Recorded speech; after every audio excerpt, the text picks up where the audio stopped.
Tuloy lang tayo sa buhay. And don't forget, God is always there for us.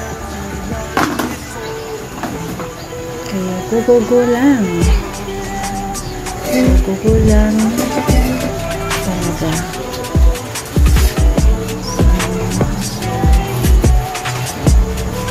So, mainit ngayon. So, tiyak na madali lang yan matutuyo. Mga labahan natin.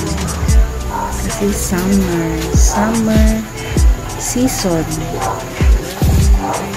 Yan talaga.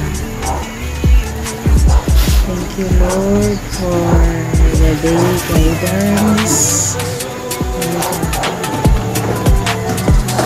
Blessings in every form. Great. Kamusta kayo dyan?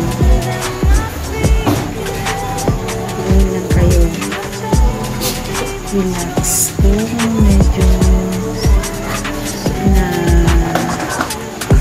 stress na, relax lang. And don't forget, we have a God there to help us, to guide us.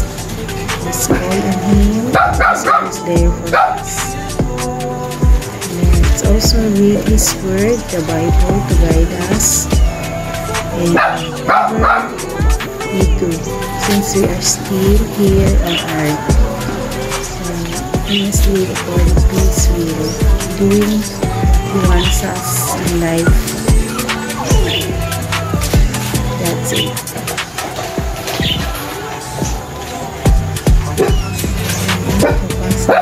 Bagay. Pag nasa YP tayo, ano lang, bora lang. Ayan, iniba ko naman ang pwesto ng camera. Medyo tinaas ko dyan. Ano naman, iba naman yung makikita. Ayan.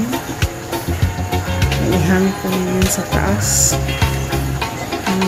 Kasi tapos na siya nalagay sa hanger. Ihang ko na naman.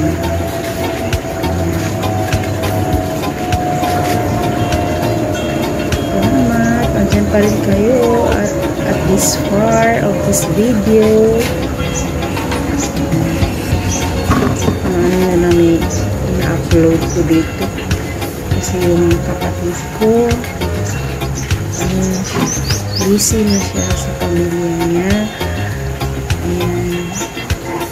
Kaya para ma-active, ayan, ako na lang nagpapatuloy. Kasi yung IPC ko talaga na akin, demoni pa yun. At saka hindi ko na yung i-push through.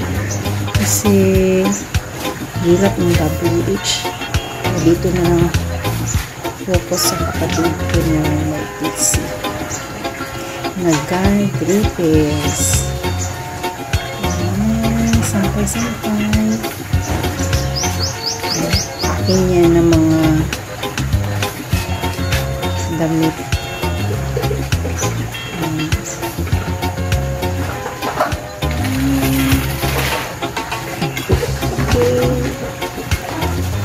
Salamat at andyan pa rin kayo.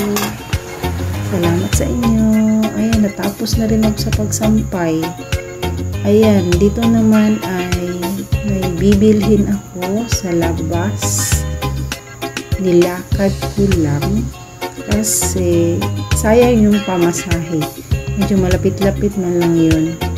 At wala naman akong dala. Anyway, may payong naman ako dyan. May payong, may sunglasses. Kaya, ayan, nilalakad.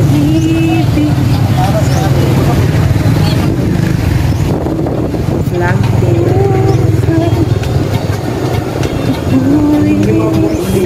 Sige lang.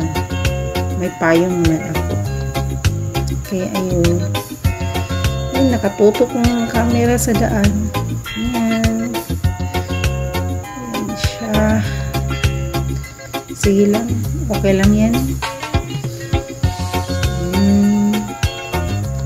Lakad lang.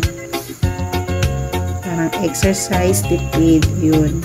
Hindi naman ako nagmamadali. Pag di ako nagmamadali, ayun, lakarin lang yan. Ayun, malapit na lang yung pupuntahan. Yun.